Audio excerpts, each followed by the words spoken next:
കോവയ്ക്കയുടെ കൂടെ ചെറുപരിപ്പ് ചേർത്ത് തോരനുണ്ടാക്കാം. നല്ല രുചിയാണ്.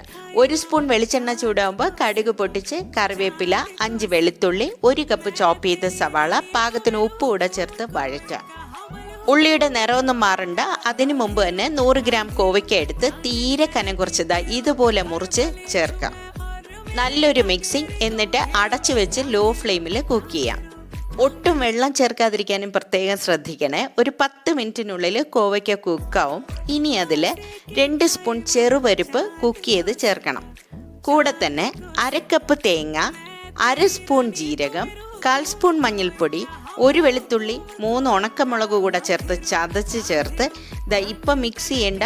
ഇങ്ങനെ തട്ടിപ്പൊത്തി വീണ്ടും ലോ ഫ്ലെയിമിൽ അടച്ചു വയ്ക്കാം. സ്റ്റീം ചെയ്ത കോവയ്ക്ക പരിപ്പ് അരപ്പ് കൂട്ട് നല്ല മണമാണ്. മിക്സ് ചെയ്ത് ചൂടോടുകൂടെ തന്നെ ചോറിൻ്റെ കൂടെ സെർവ് ചെയ്യാം.